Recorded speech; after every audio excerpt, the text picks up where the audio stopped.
Oh man. Just as long as they're not picking lint out of the cosmic navel, we're good.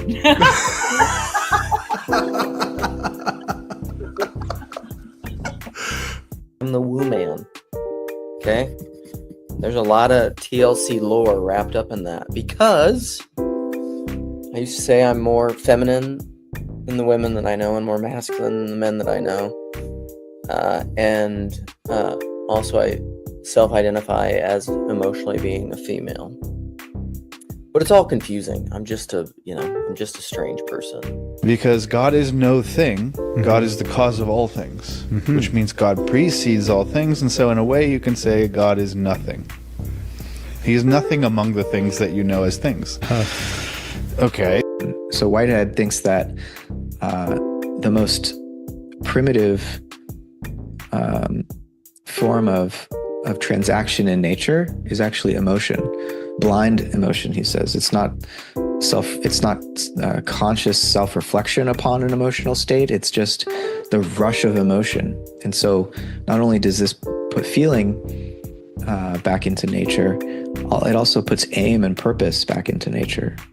And then you just people are happier and excited. And then it's like, hey, no, we have the time we used to spend in the stockroom looking for screws. We could spend that time planning a little party for Sheila because she's been here her whole life. And we're going to throw her a celebration. And this is a massive moment in Sheila's life because Sheila's retiring and she's worked 50 years at this place. And she can't wait to get home and start traveling and seeing her grandkids. And I'm going, I'm a part of that. An institution is a spiritual body, and it's a subset of a spiritual body. I think modern institutions are rooted in the medium of the written word. Now, we're in a liminal space of, I think, a new medium because of this new technology, and I think we're going to need new wineskins for the new wine of this new medium. And so he's also willing to go to hell in you, the hell you've created in yourself. And if he's willing to descend that's saying he's tonight, right? He's willing to descend in there in his grace. We know he's willing to because he did it. And we say it. And we confess it. So I'm not really sold on this kind of hey, God's over here and you're over here, and he's going to sort of write you letters and hope you respond one day, but maybe you never will. That's too distant. That's not God's love. His love is far more insane than that.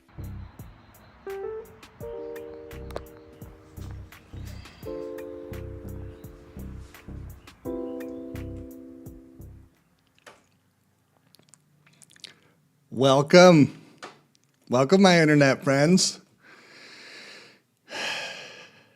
Welcome to the Rigel Show, here in my Earth Dome, from my backyard.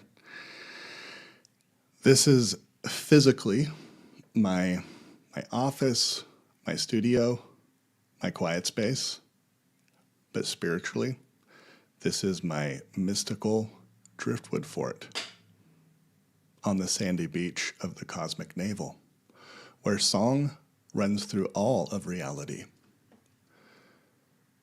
This space is a playful Theotokian riparian zone that seeks to integrate traditional values, modern values, progressive postmodern values, and that which is emerging on the horizon of the evolution of culture and consciousness. Okay? Some call that postmodern values, integral values, developmental values. We're just exploring and experimenting together. This is a narthex where the aromas of the secular and the incense of the sacred interpenetrate one another in a perichoretic dance where self-expression and self-sacrifice twirl together. So today, I'm going to enter the cosmic navel, as I did last week, by sharing a track off of my album, Consciousness. You're welcome to join me in here, or now, or join me after the video, but I will get that going, and then I invite all of you to come join me and continue the conversation. We're we're going to try something slightly different and do just a quick icebreaker for anyone who breaks the fourth wall, you know, and comes on screen with me. Okay. Hey, Ethan. Glad to see you out there. Rock and roll. Okay, well, I'm gonna go ahead and get this video playing. I'll share my screen and consciousness. There we go. I will. All right, here we go. Track 2.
Sorry. Track 2, stage 2 is all I said there. Okay. You're invited to join me here on screen. Join me in the Cosmic Navel. Okay.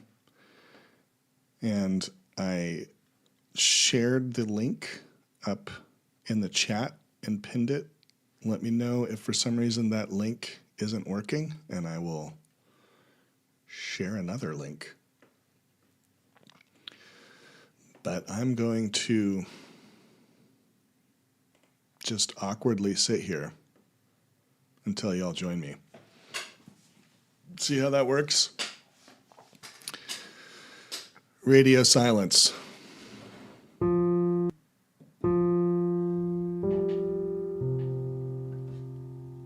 Anything bubble up from anything that I've shared?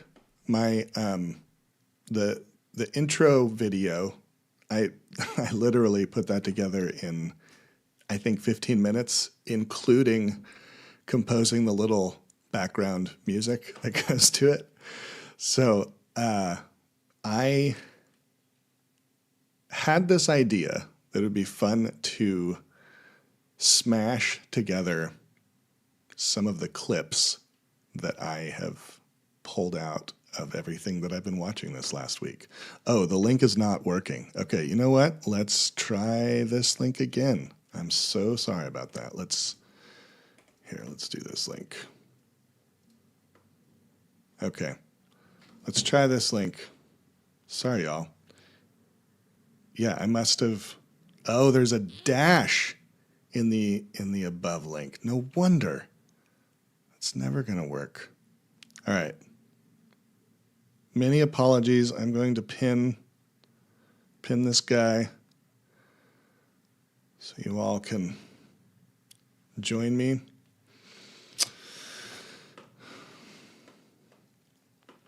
Yeah, so I took a shot of my Earth Dome from the outside as I was walking in, and then cut to all the clips that I've been watching this last week.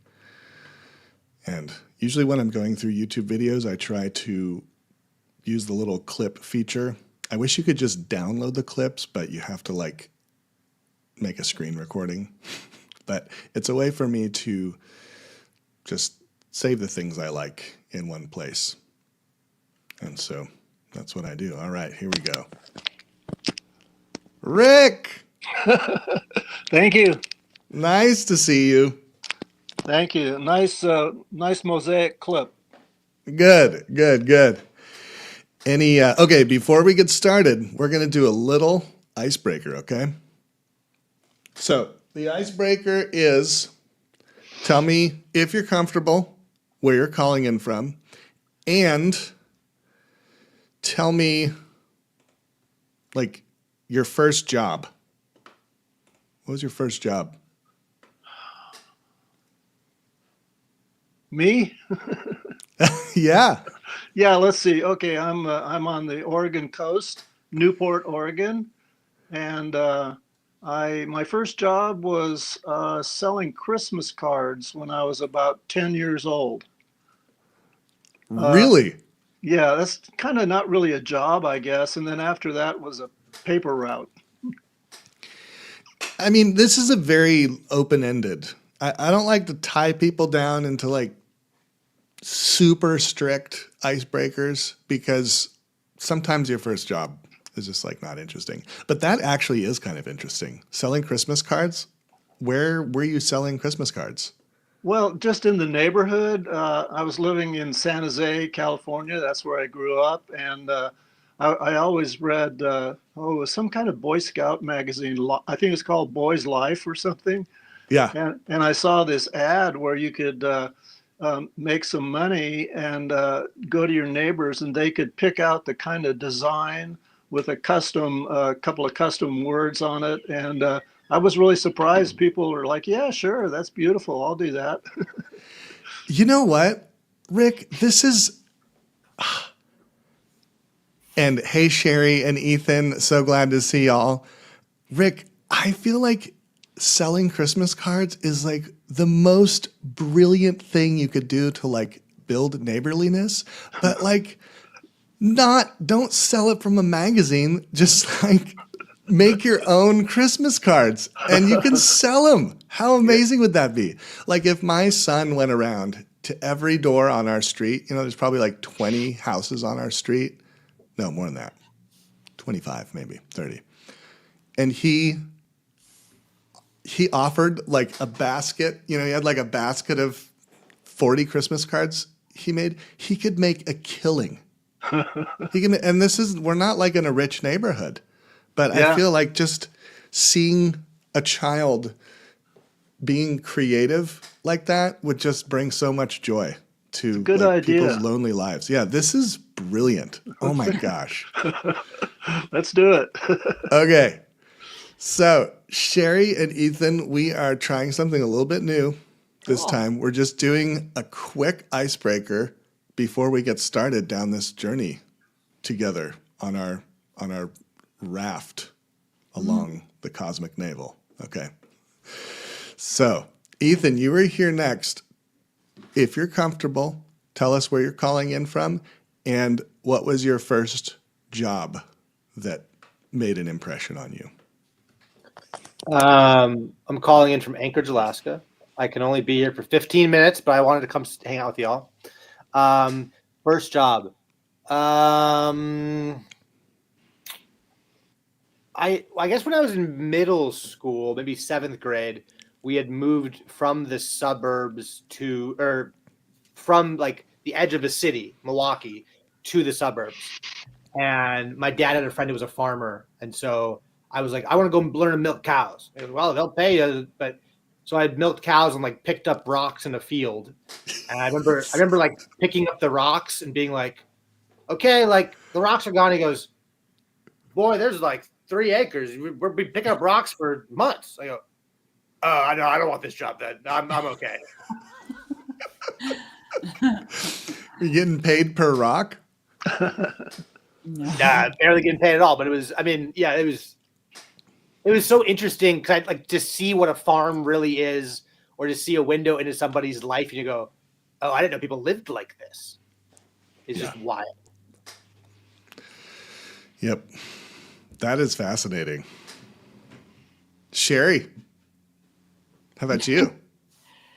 Let me think. My first job, I babysat, like all girls did back in the day. I don't know if they still do, but I babysat for neighbors. That's a really good way to build relationships in the neighborhood.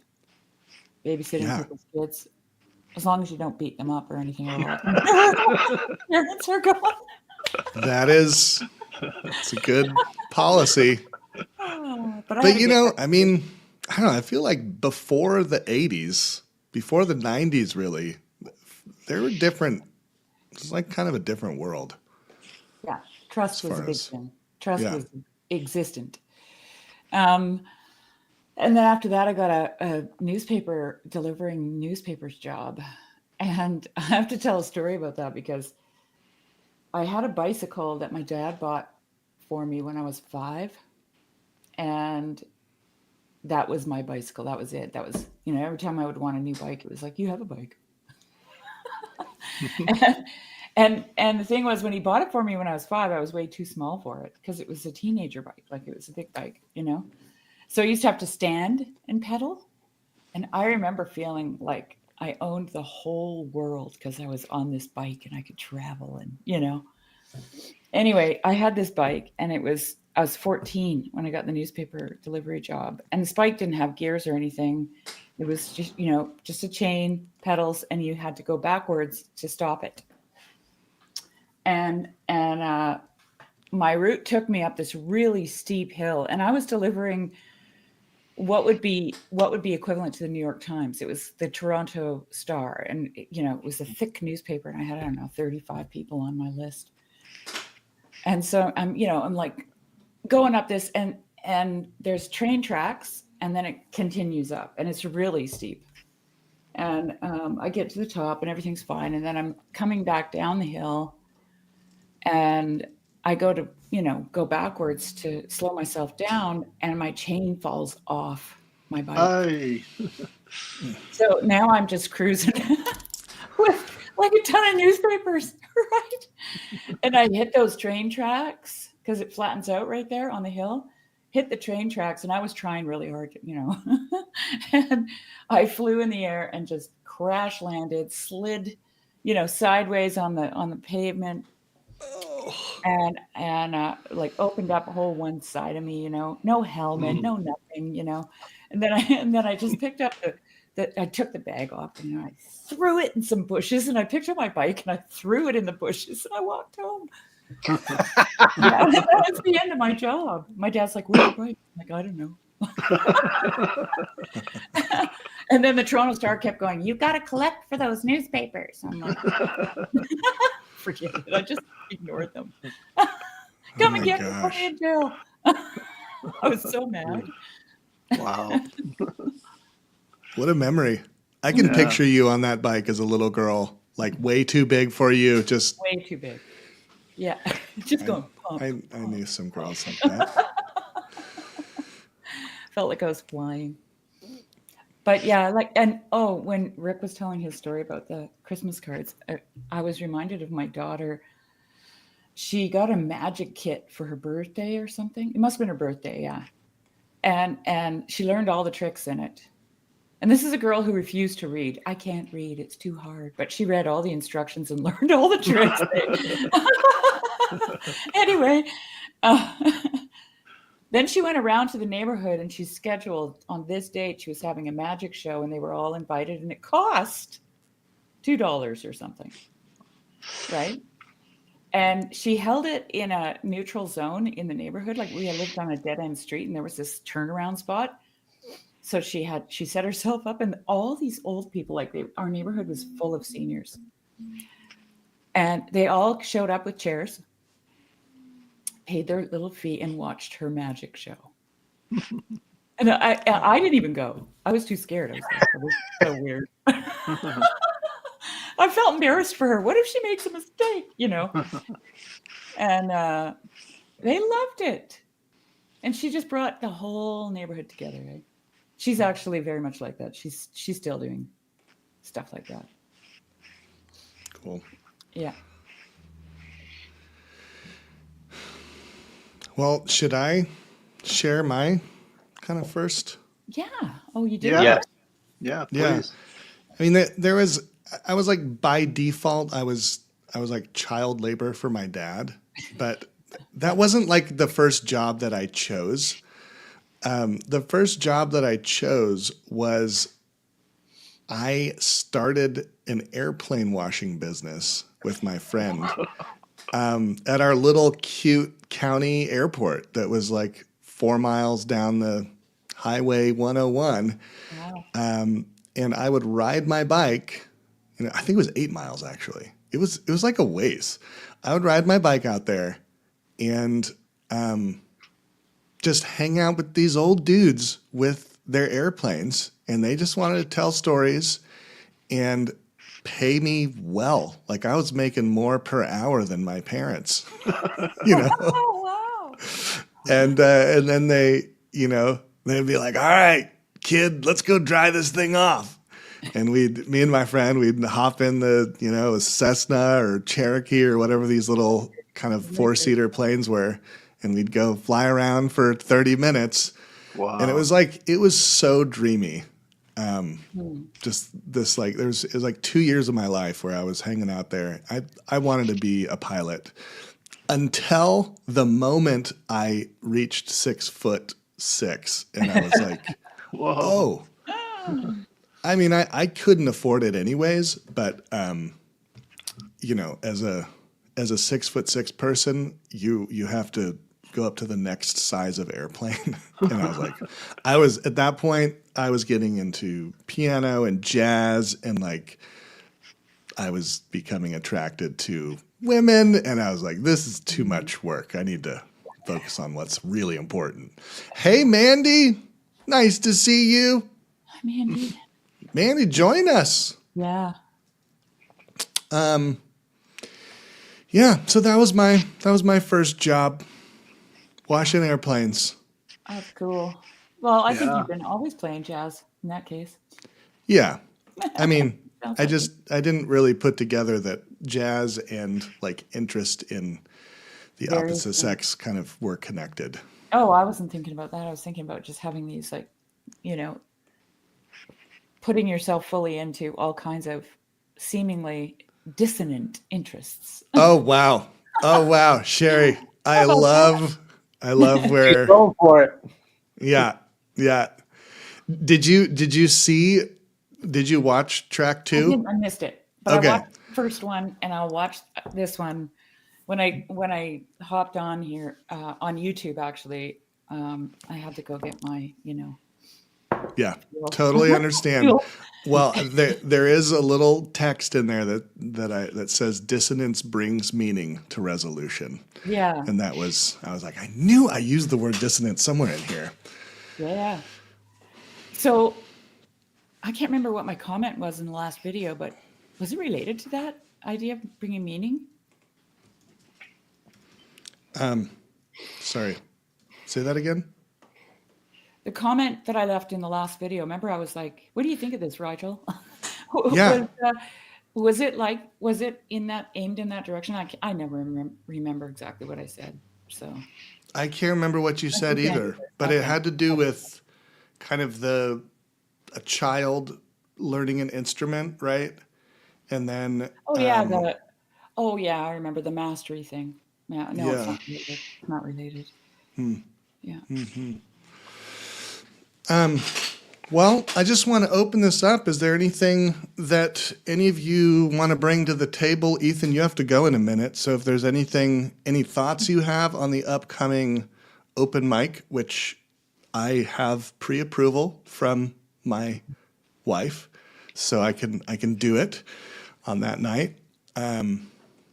Yeah. Any thoughts? Any reflections on what I shared? Yeah, I like part 2 more than part 1. I was loving. I think even musically, I enjoyed it. So I don't know what that says about me, but maybe I like the dissonance. Probably. I'm curious about when you say dissonance brings harmony to resolution. Is Brings that meaning. brings meaning?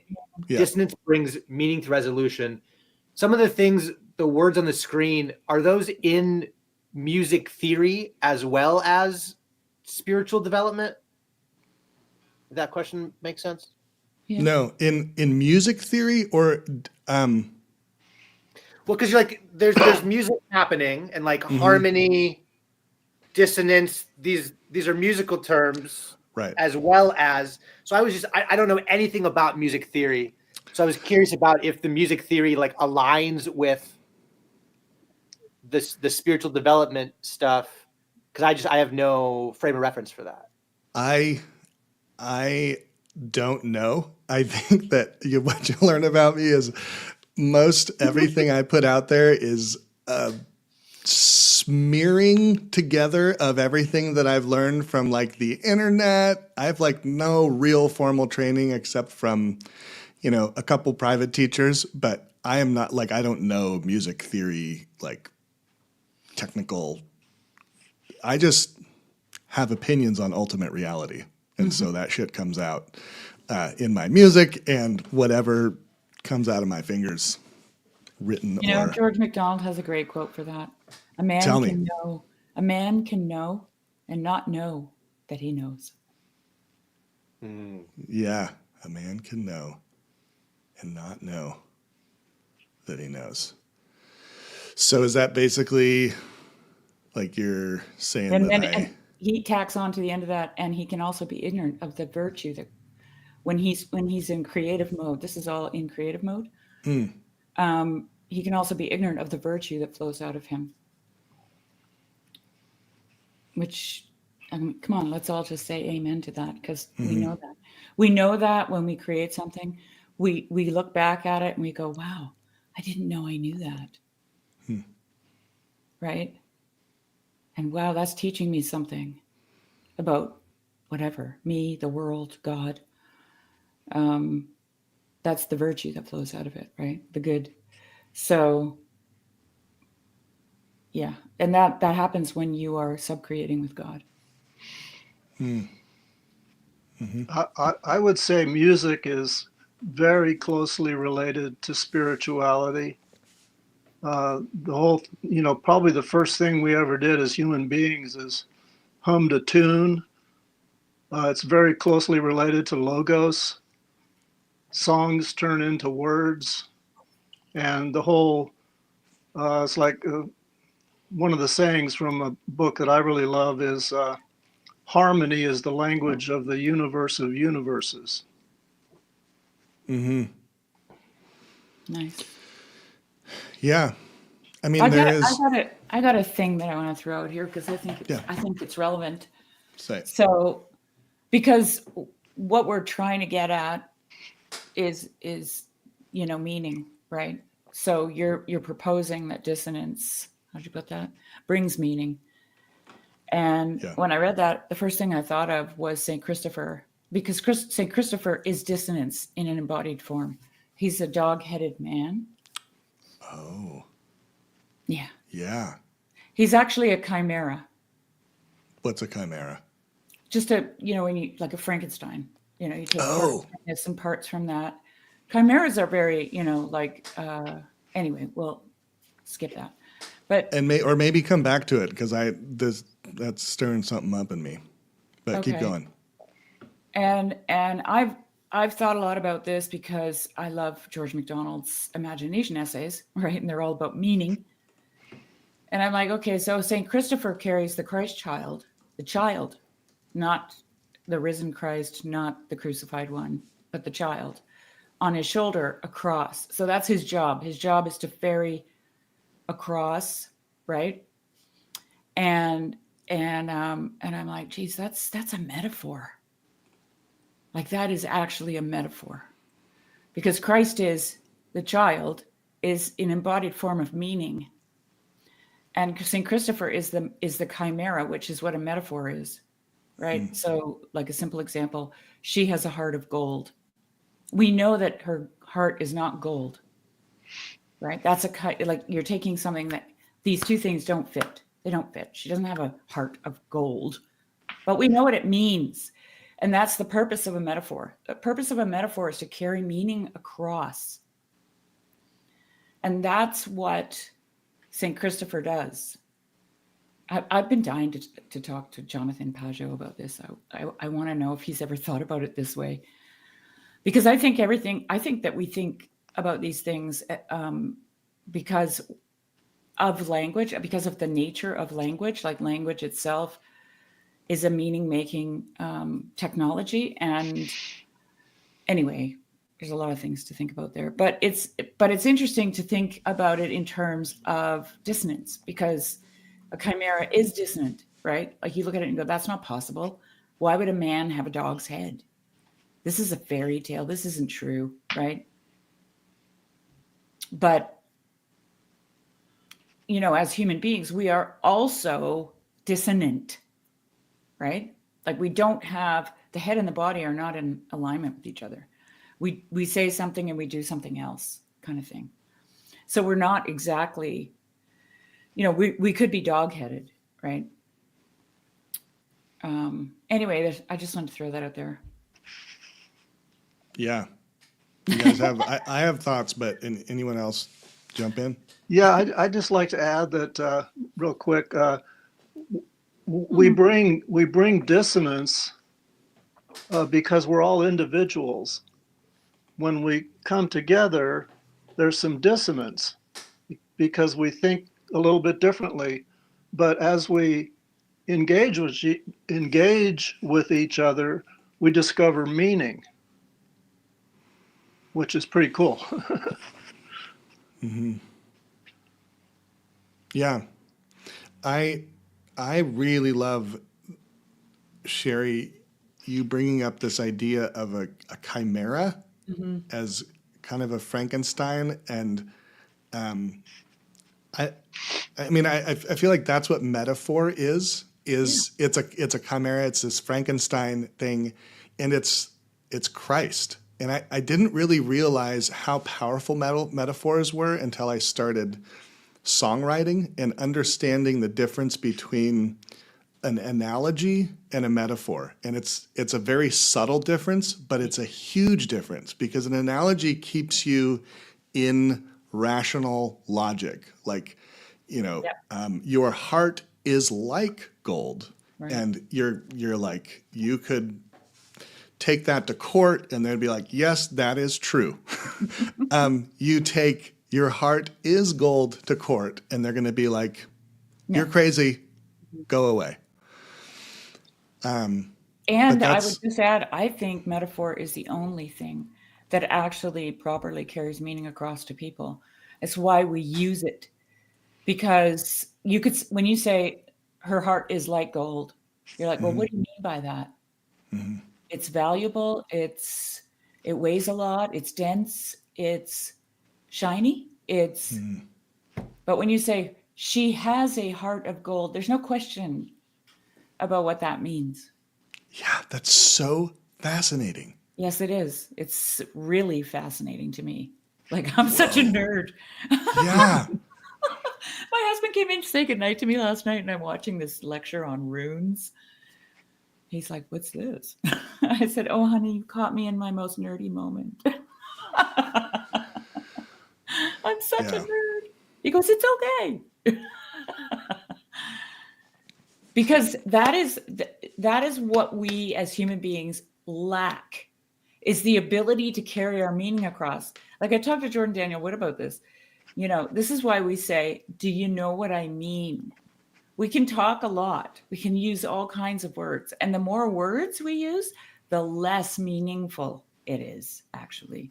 I mean, children demonstrate this with zoning out when the parent starts lecturing them. They're just like, right?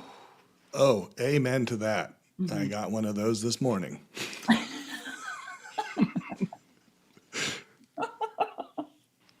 Always growing and learning, Sherry. Always growing and learning as a father.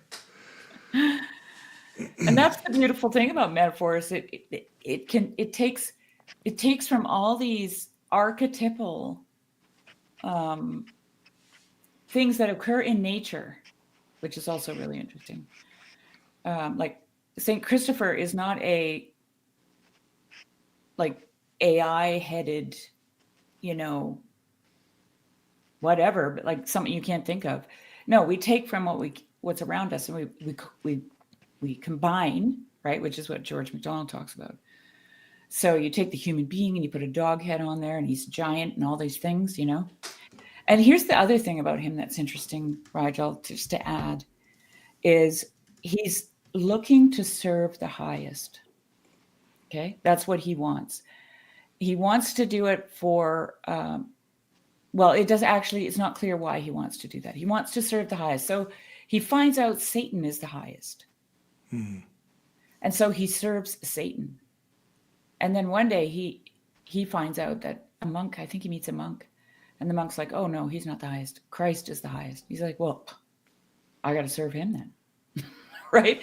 So he's kind of like a reaching for the good. Remember we were talking about that last week, missing the mark, right? So is he a servant of Satan? He's reaching for the good. And as soon as he finds out that Satan isn't the highest, he forgoes that, right? Straight to the highest. Because that's what he's aiming for. It's not like he's fickle or wishy-washy. He's literally reaching for the highest. This is the thing about these stories, eh? Yeah. Yeah, I remember listening to Jonathan Pageau's breakdown on St. Christopher like years ago when I was actually building this dome. I remember listening to it and just feeling like I'm on that track. I'm on the like holy fool Frankenstein track. But something I wrote down another beautiful component of metaphor that just occurred to me is there's this because of the lack of words and explanation and like nailing everything down, it's just two words. This is this. Yeah. You're trusting it builds trust because you're trusting your audience to fill in the gap and create the meaning and meet you on the other side. So And me, sorry, I don't want to yeah, interrupt, but that's it. That's I'm it. really excited about this. It's a meaning that is hidden within the mystery of the person. So, and for some reason, this is the thing we know that we don't know that we know. So we recognize it, we recognize it, and it's universal, right? Like you could, in the language of some Amazonian tribe, you could say she has a heart of gold, and they would know what that means because they've seen it in the person. Mhm. So there's no doubt there.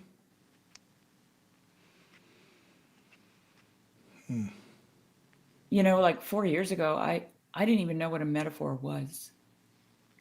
Wow. And I remember watching this lecture, and this woman was talking about how we live in a world of dead metaphors. And it really caught my attention. Because when I first moved to Telegraph Creek, one of the things I noticed was I called them cliches, but they were metaphors. I kept using them and they meant something where before they didn't. You know, like, I'd have a fight with one of my goats, which is not hard to do. Like you can do that like 17 times a day, because they're goats. And my kids would go, "Oh, did you get your goat, Mom?" And I'm like, "Oh, now I know what that means." Yeah. And so yeah. And then anyway, it's just been, digging into George MacDonald because this is his thing, meaning, words. He doesn't necessarily talk directly about metaphors, but yeah, anyway, it's really, really interesting. And then how human consciousness develops through language. Like this is Barfield, right? I wonder how that might all relate to the Bible. Well, the Bible is just full of metaphors. And And different multivalent fractal meaning. multi-meaning. Yeah. Yeah. Mm-hmm. And I think that's why Jesus says things like, "He who has eyes to see and ears to hear," because there's going to be levels of understanding. And it doesn't mean that one level is better than the other. It just means there are levels of understanding. That's it. That's what it means, period. Totally. Totally. I mean, that's kind of what this whole consciousness album is about, is dignifying these levels of understanding and meaning making. Yeah. Thank you. I love that. Dignifying. Yeah. Yeah. Because when I am becoming self-aware of the pathologies of, whatever kind of meaning-making system I currently have, and I'm now like converting to a new meaning-making, or I've learned something new, I've had an epiphany, that it ends up becoming kind of like I'm like at war with that part of myself. And so if I'm always just pushing off of these meaning-making systems within me, without integrating them again, then I'm like carrying just a lot of judgment around with me. Yeah. Towards basically every person I see who has some vestige of this meaning-making system that I used to have, that I am now no longer part of that. Well, there was a discussion in the Discord recently, and somebody posted a poll asking the question about, "Are you liberal?" I have to find it. I don't remember where it was, but I wrote something in there about, oh, here. "I couldn't answer your poll because I chose, as Christ did, to have nowhere to lay my head. Believe me, it's not easy. I desperately want to choose, but I know it wouldn't be good for me. It would lead me into ways I never saw coming. The way is narrow. It is a razor's edge, a fine line. I cannot choose." And then in connection to that, I I wrote this little story. I don't know. Tell me if I already told you about the goat, the billy goat on the bridge. Did I tell you about that already? Okay. No, go for it. Well, it's so funny how you're in this train of thinking, and then you find yourself, you're not really trying to connect any dots, but suddenly the dots are connecting. Mhm. Anyway, this is the little story. So I said I won't choose, right, to Andrew, the guy that made the poll. Even though I want to choose, right? I want to claim an identity. That's planting your flag. That's doing all those things. This life is not about being merry, but about being the merry. This was a comment I left on Mark Shaw's Substack. There are many trolls in the deep, dark forest, and some in the plain light of day, standing on a bridge. I had several billy goats over the years, and they loved to stand on the bridge that led from the pasture to their abode, blocking my path. I tried contending with them. I always failed. It's not easy when they 3-foot horns and all that stuff, and the bridge is only this wide. And usually became a person I didn't much like in the process. I insisted on my own way, and it was this insistence that provoked their instinct to protect. One day I realized that I could hop across the creek at any given place. I could simply ignore them, go about the business of caring for the rest of the flock. To my amazement, they did not protest, but rather came alongside as if to congratulate me for having successfully avoided the temptation of asserting myself. And I could love them. They taught me what it was like to be a child of God. They taught me by opposing me. I got to choose whether I took the forbidden fruit or not. I love that. So is this is actually a common occurrence? Yeah, well, it happens? was. I don't have goats anymore. Right. But yeah, no, this was a lesson I learned. I was like, I'd go up there to do my, milk my goats, and the billy goat would be standing on the bridge waiting for me. Like this, And at first I tried to just get around him, but I've got like 6 inches on either side of him. And all he had to do was tip his head to one side, because he's got like spiraling horns, And then I started then I'd go with a stick or a rake or a shovel, and push on him, and then he'd just get more aggressive. And then a few times I beat him over the head with the thing. And I was like, oh my God, what am I doing? Like I could just go over there. Yeah. And here was the thing. I thought of it, and I was like, no, I'm going to get across this bridge. Yeah. Like that was my first instinct. I'm gonna make him move, right?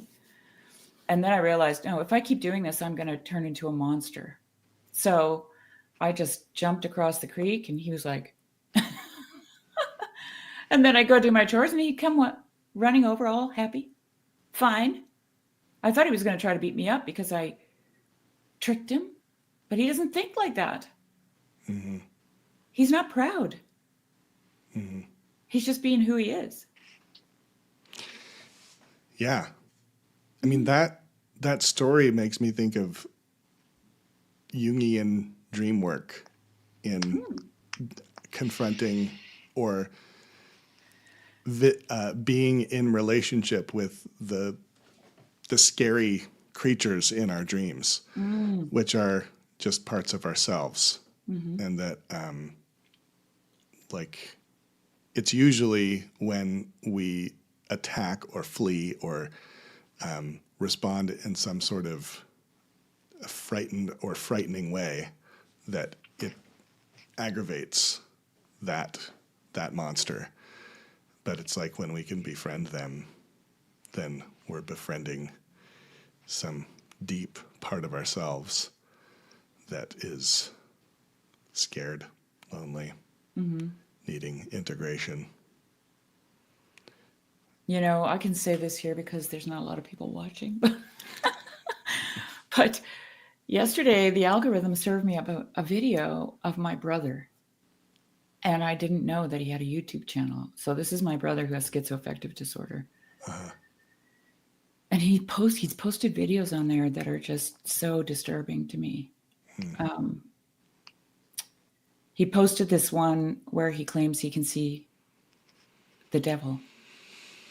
and he's got a camera, and his wife is in the car with him, and you can't see her, but he's like, okay, he's right there. He's right behind the doghouse. He's growing. He's growing. He's growing. Can you see his eyes? You know, and then he goes, lock the doors. Lock the doors. And she goes, I can't see anything. Can you just let me out? You're not fucking getting out of this. And I'm watching this and I'm going, oh, you know, I don't know why I'm telling you this. What was it that you said? That Dealing with your monsters is Oh, a dealing with Jungian monsters. practice. Yeah. And not integrating them. Yeah. Not integrating them. Yeah. Okay, so that is an extreme version of what I see in Christianity, where you got people running around and screaming Antichrist every 3 seconds. It's driving me insane, Rigel. Yeah. Yeah. It's not, you know, the reason that my brother has that video out there and believes that video is true. And he's got a huge written up description about if you just look like at this angle, you can see, you know, and I'm looking, I can't see a damn thing. Yeah. Right. Wow.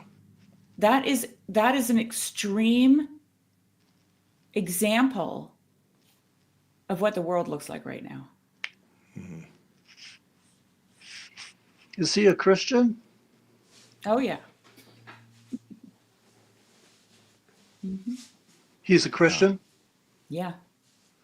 Yeah.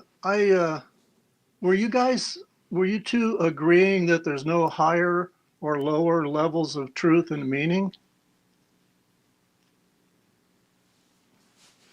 Well, I don't know if I would agree to that. I think there are higher and lower levels of meaning. But I don't think that they're ordered in a hierarchy of importance. Let me say that. Well, if they're higher meanings, they're more important, aren't they? Well, no, that's the problem. That's what we think. We think higher is more important, but Jesus said, no, to be high, you have to be low.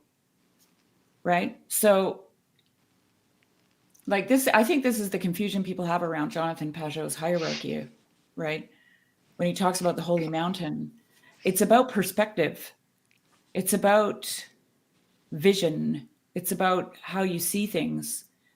And I mean, for me, it seems to me to be simply the higher up, the more landscape you could see, right? The more context is what you get. When you're down here, you don't have all the context.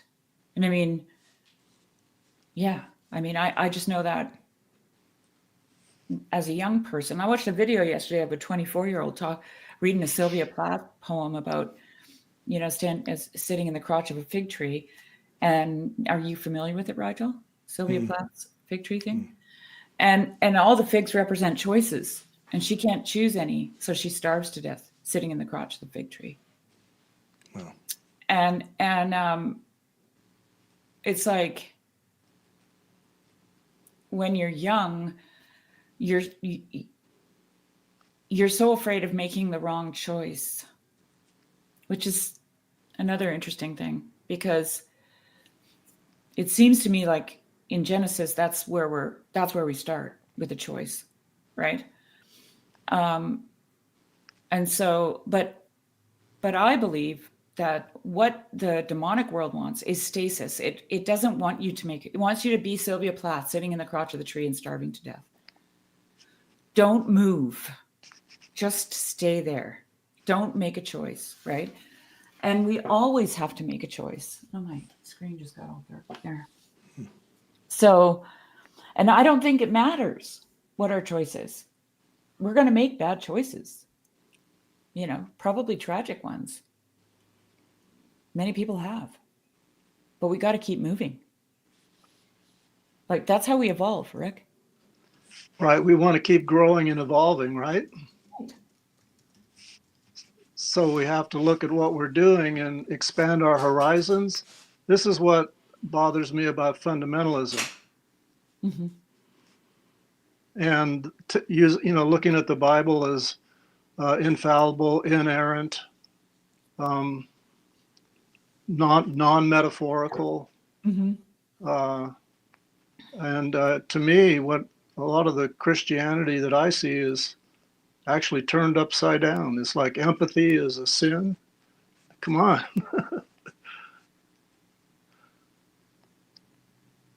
Yeah. I know Rigel is, interested and follows in spiral dynamics. And the idea is not to turn around and say, well, that meditation yoga stuff I used to do is from the devil. And then now I'm a bona fide Christian and that's all demonic. It's like, yeah, I did that and it helped me in some ways. And now I've moved on. You don't have to turn around and hate where you've been. No. Yeah. You build on what came Absolutely. before. Yeah. But I want to steelman the fundamentalist, dignify the fundamentalist a little bit. And Right. this is open for creative. I don't have a set answer here, but I think there are certain situations where a fundamentalist worldview works better than other, more kind of complex and inclusive worldviews. And those are probably in places in the world and historical context where you need things to stay a little bit closer to the leader of the group. I would describe that as the ABCs of faith, right? And I also think it's why many people deconstruct away from it, because in school we call it graduating. Yeah. Okay. You're like, okay, I got my ABCs, Sigma, reading comprehension, I can write. And now I can think, oh, wait a minute. Now I have questions, right? Good for you. I mean, if you didn't, then you didn't really catch the last or the first few lessons, in my opinion. Yeah, I'm thinking about fundamentalism in religion. And I agree with you, Rigel. Like in science, if you want to fly an airplane or go to the moon, you better stick with the fundamentals. Mm-hmm. Yeah. I mean, fundamentalism in religion I think it can mean different things to different people. Sure. But I think that if your religious kind of apparatus, the structure, can contain and have a place for people at every kind of stage of this journey, including fundamentalists, then I think that is a very integrated type church. But if a church can only kind of include and welcome people who are pushing away from fundamentalism, then that's not actually a very inclusive church. And so unfortunately, a lot of American style, evangelical churches are like very much in the head, and very much, well, at least kind of your evangelical type. I'm probably putting my foot in my mouth here a little bit, so I apologize. I have lots of evangelical friends that I love very much. Disclaimer: I love you always, but because it's so much in the head, it's this like, I don't know. Well, here's the thing. Yeah, if you don't have these set beliefs, it's all about beliefs. It's all about truth, and if you don't assent to this very particular understanding, then you don't have a place. And so, and that's one of the reasons why I love Orthodoxy, is because, like, yeah, we have fundamentalists who are really into the truth, quote, but we also have room for another way of experiencing and communicating reality that isn't just rational.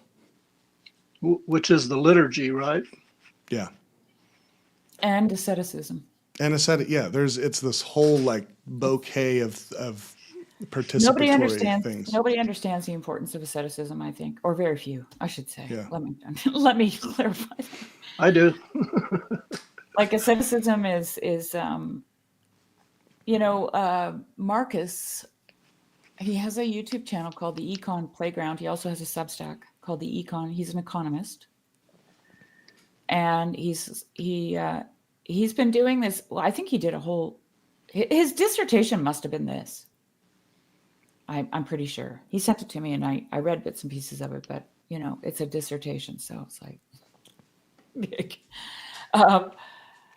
But it's about the importance of asceticism and in maintaining a balance in a political world. So asceticism didn't really become a thing until Constantine became the first Christian emperor, which is really interesting that those two things coincided. That's when St. Anthony went to the desert. I mean, before that, you had these odd ascetics, right? Philosophers, Greek philosophers were ascetics, basically. But it wasn't like a thing in the church, fundamental to the church, but foundational in that sense, right? And he argues, and I think it's a good argument, that in order to stay outside of the political religious climate of culture and society, they had to move out into the desert. Right, they had to separate away from it, and then they were consulted by the people, the clergy, the kings, right? Because they didn't have a loyalty to anything except God, and so they I don't know if maybe it's a stretch to say they act a little bit like a court jester,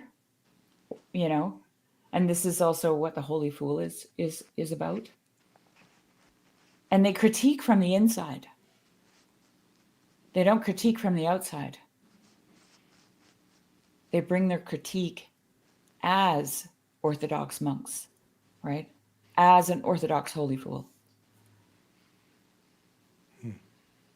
To the authorities, to the powers and the principalities in control of things. So anyway, it's a really interesting. I recommend Marcus's Substack, by the way, and his YouTube. He's had some really good conversations there. Cool. I was listening to Cale Zeldin yesterday, talking about how he was so disappointed when the Catholic Church changed the liturgy to the vernacular, and how young people today are turning to Orthodoxy and rad-trad Catholic in order to experience the transcendence of the liturgy, what people call the smells and bells. And I can totally understand that. I mean, being in a situation that is beautiful and full of art and color and lifts you up, I can see how that would be very useful, powerful, and good to do. I don't do that. I go to a UCC Protestant church where it's more about the word and the relationships. But I'm curious, Rigel, if the smells and bells works for you as well 15 years later as it did in the beginning, or? Yeah. Yeah. I mean, I think it works for me even more than it did when I first came into it, because that wasn't really what drew me in. I had to kind of get over a bunch of hurdles about smells and bells and rituals. As a good Baptist, Yeah. You have to deconstruct a little bit. And so that was a little bit hard for me. But as I've just allowed the incense to penetrate my soul, I have a hard time going into a service that doesn't have it and taking it seriously, because I'm just like, this isn't transcending like the rational. It's just trying to get me on board logically, and I'm just not interested. That's boring to me. Experiential. Yeah. Well, you know, my sister, who has lived 40 years on a First Nations reserve and, you know, takes part in all the ceremony and speaks Chilcotin and is part of the community there. She came to my baptism, and when she smelled the incense, she goes, "What's that? It smells like smudge." And I said, "It is smudge." What's smudge again? I think you explained that to me It's before. just it's sage. Okay, Sage. sage, yeah. And you know, it goes around the room, it fills the room, people put it on their faces, right? They bring it down, they smudge themselves. It's cleansing. Yeah. Well, This is a, you know, like, this is the thing that kind of irks me about when people talk about North Americans coming into Orthodoxy because it's exotic and new and smells and bells and all this stuff.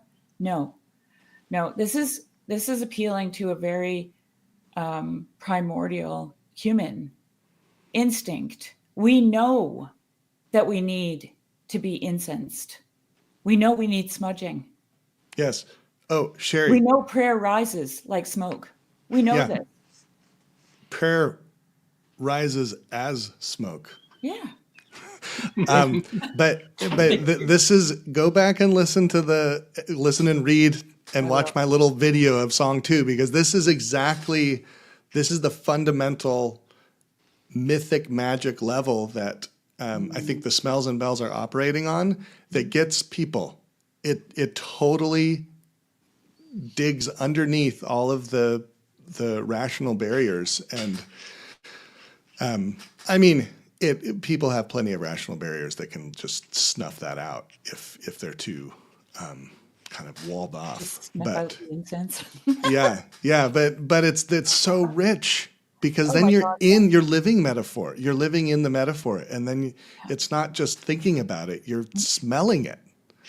No, and it's working on you in ways you've no idea. Like, you really this is why you can't choose. This is why I said it'll take me down paths I never saw coming. If I start to rationalize all my moves, right? Like being in the Orthodox Church, for example, as one example, was not a rational decision for me.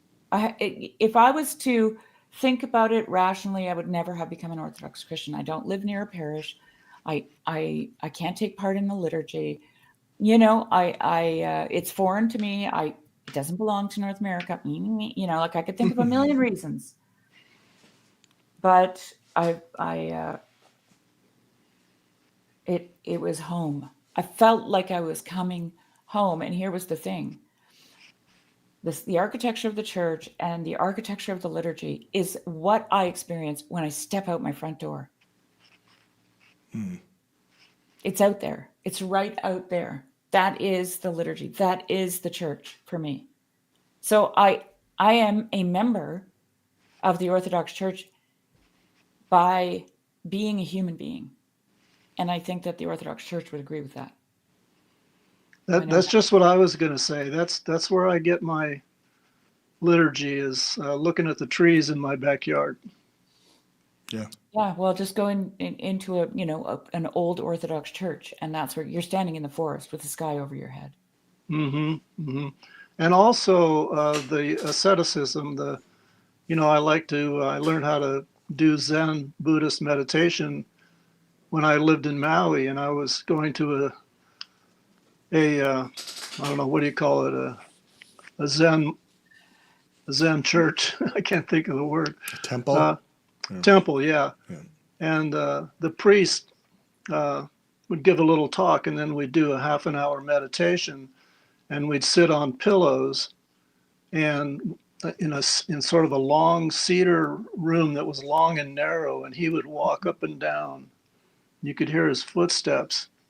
And every time I meditate, when I ring my bells, my mind immediately goes to that place. And I'm a big fan of the kingdom of God is within you. That's another liturgical space for me. Yeah. Is where, Jesus says, the worship won't be in Jerusalem. It won't be on this mountain. It'll be inside. Yeah. and outside and everywhere. Once you get what's Well, going on. the inside is the outside. You know, George Yeah. MacDonald says Yeah. the whole world is the human being turned inside out. Absolutely. Yeah. The inside is the outside. I love that. Back to metaphor and paradox. Mhm. I wanted to go back to your comment about, or just your thinking around the Discord question poll. Are you liberal Yeah. or was it like, are you liberal or conservative? How many of you consider yourself liberals here? Okay. Yeah. I That's think. interesting. Actually, let me see if I still have it up here, just to be fair. What was the question?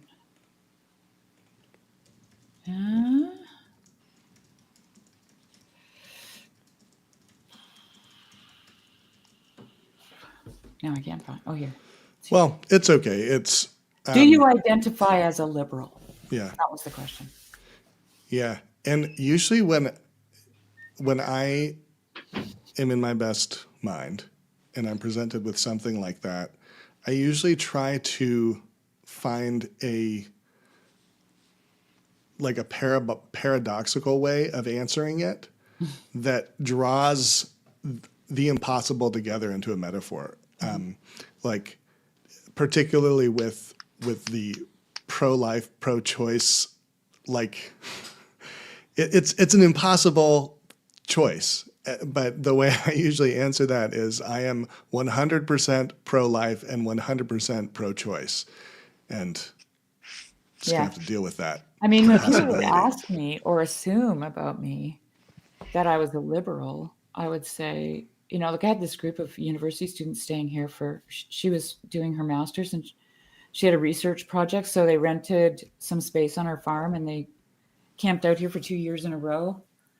And I got to know her really well, Angie. And she just assumed I was progressive and liberal and all, you know, all that stuff. And she said something to me about conservatives. And I said, oh, yeah, well, you know, I consider myself a liberal. And she was like, you know, could see that little glow. I said, with conservative values. And she's like, Yes, that's what I'm talking about, Sherry. Oh, I love that. yeah. And she goes, what? Wait, what? What? What does that even mean? Yeah. I said, Angie, just think about it. Yeah. But, you know, I didn't talk to her about politics. I didn't talk to her about right and wrong morality. I just don't even get me going about that. But I lived my life and I loved her. And I loved her three, you know, people that she had coming here for the project. I loved them in ways that would make them better people. Like I always wanted, you know, one of the girls is like, oh, I love horses. Would you mind if I rode your horse? I said, how about you ride my horse? I'll watch and then I'll decide. Because I'm really picky about who rides my horses. And she was amazing. And I'm like, don't even ask me. You know where this stuff is, just whenever you want. And I'd see her out there, she's in this dance with my horse, you know? Like really at a level of spirituality that I could only hope for. Like she was a very gifted rider. And he's a 2,500 pound Percheron, massive guy. Okay. And she's on there and she's making him do dressage moves that he never learned. Like dressage is, you know what dressage is, you know, when they prance in place and they tuck their heads in there, you know, and it's like a ballet happening out in my field. And she's becoming and he's becoming, and I'm just filled right up. I love it. Yeah. Yeah. And you know, that saying what I said to Angie never polarized me from any of those kids. Right. Well, in almost in the confusion of the paradox, it opens up room for a relationship. That's what I want. Yeah. Yeah. Which just it kind of, yeah, that's really, I may steal that from you, Take Sherry, it. Take it and run because with I it. think, yeah, I've needed a better way to answer that type of question. You I'm know a what? liberal We with could print them conservative on values. pamphlets and drop them from the sky. Yes.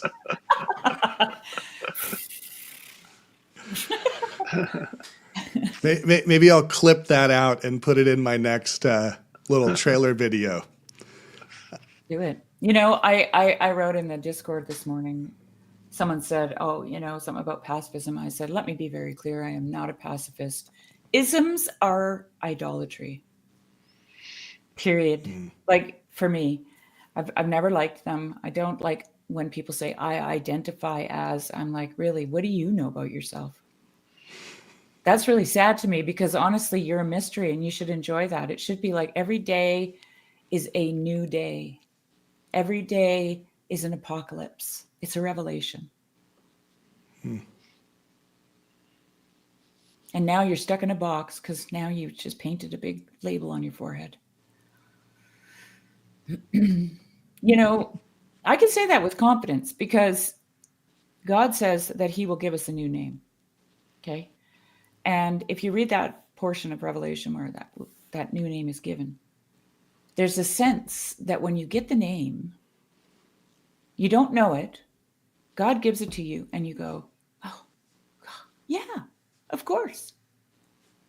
You recognize it. So it's like McDonald says, like where we started, a man can know and not know that he knows. Right? So yeah, there's things we know deep, deep, deep down inside of us that when God writes them on our forehead, we recognize them. We integrate them into ourselves properly. So if you're not open to that, then you're stuck. You're literally static. I wonder, I had this thought when you were talking about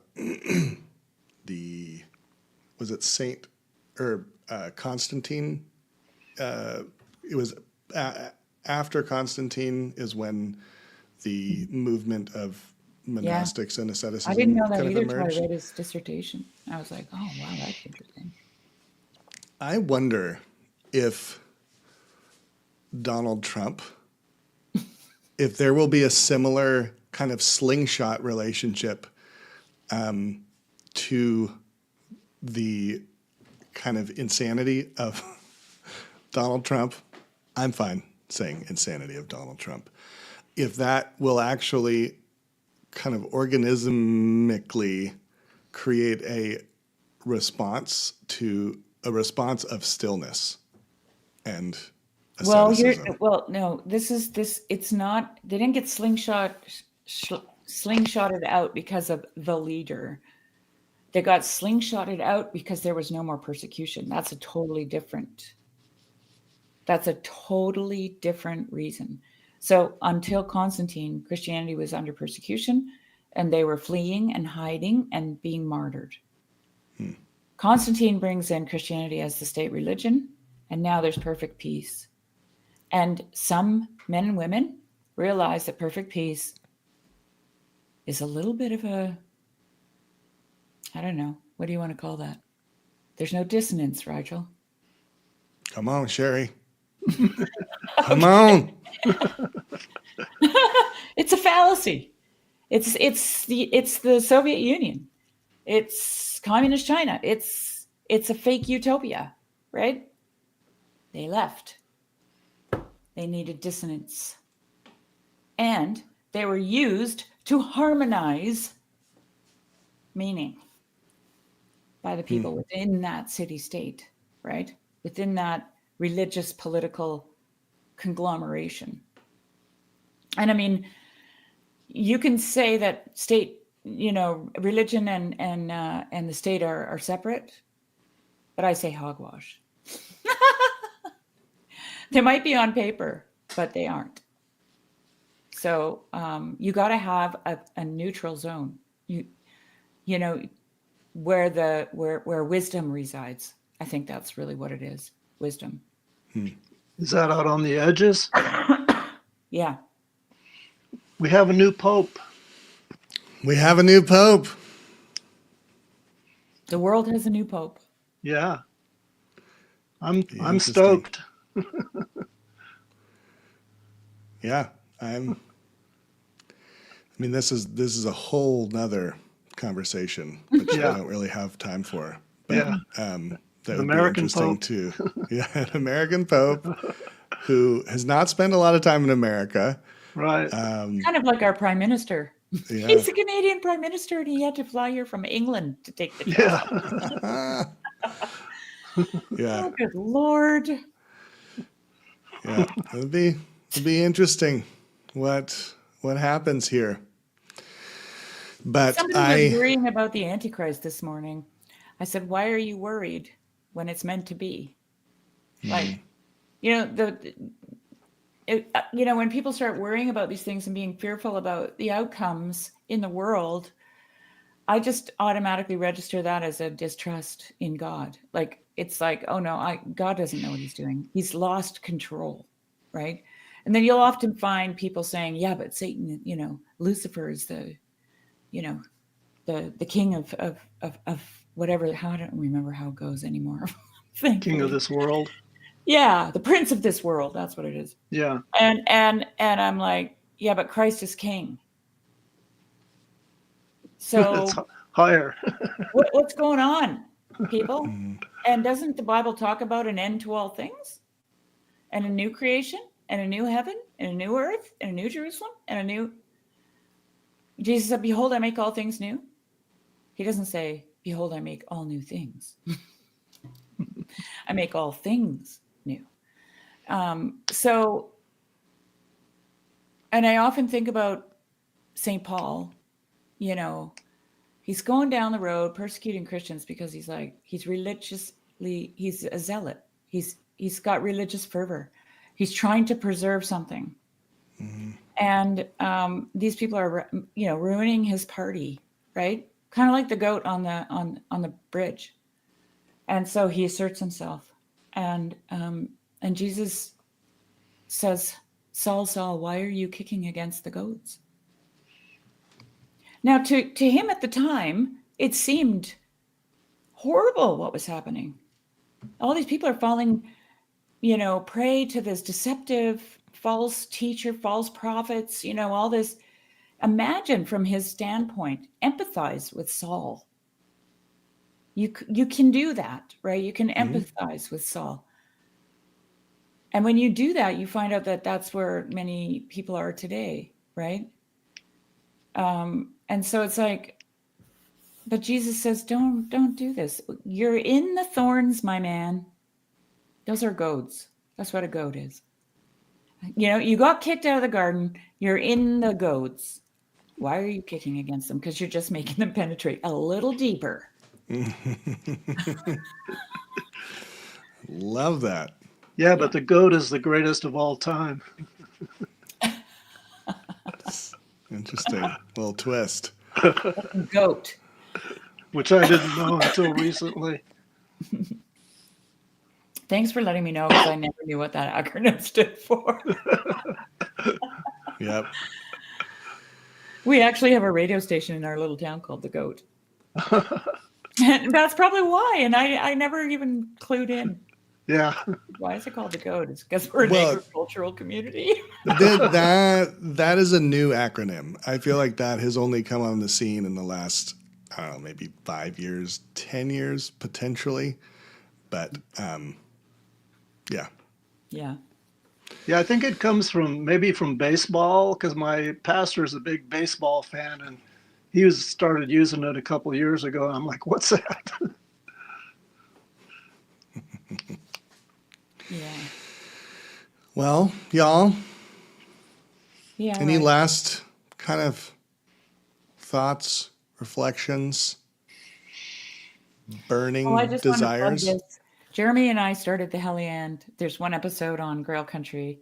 Please tune in. It's so good. Yeah. You will love this, Rigel. Like, it's, and now I'm down the rabbit hole of Old Norse and Old English and Saxon and the linguistics and yeah, It's called Heliand.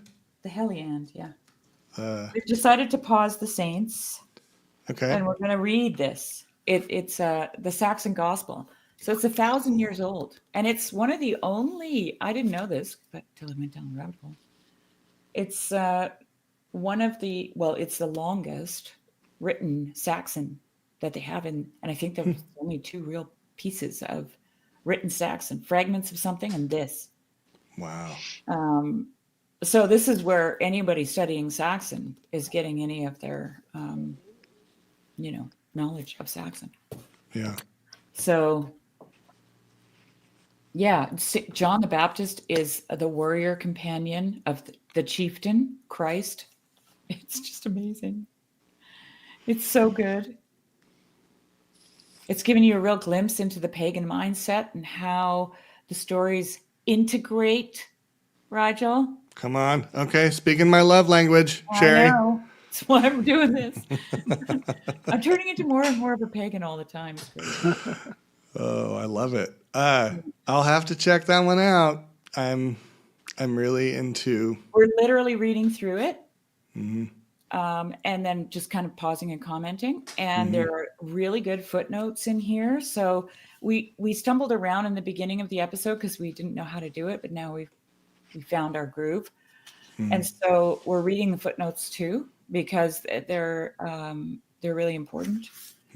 And they give you a real glimpse into this ancient, like if you want to really get into that original participation mindset, Yeah.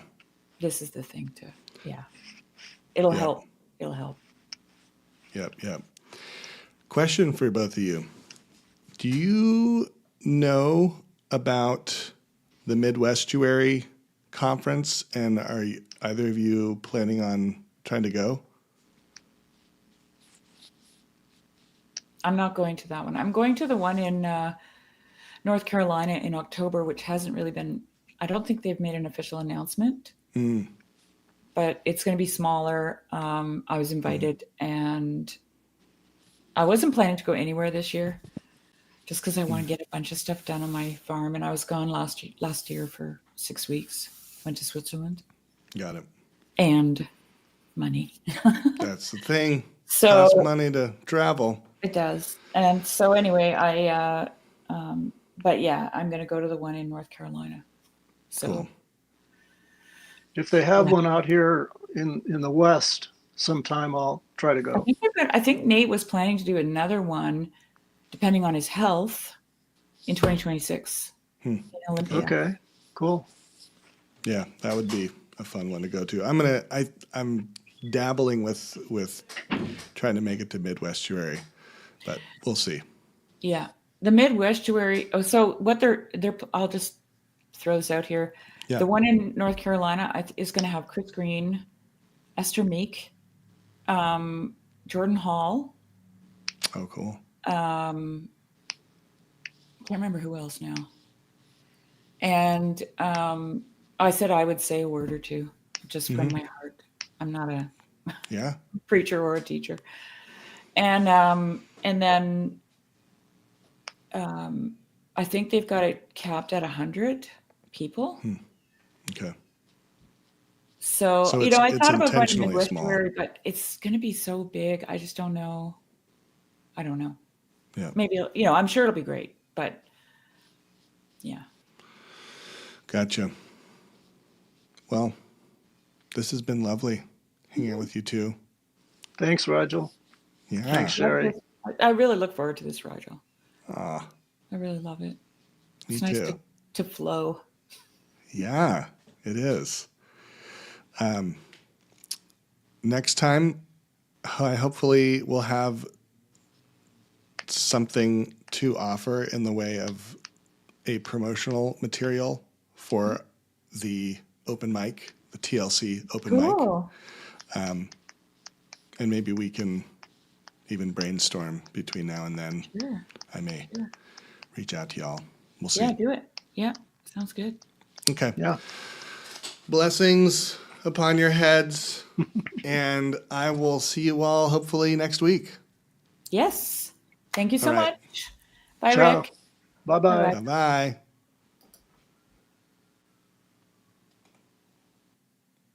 Bye, internet. Bye, internet friends.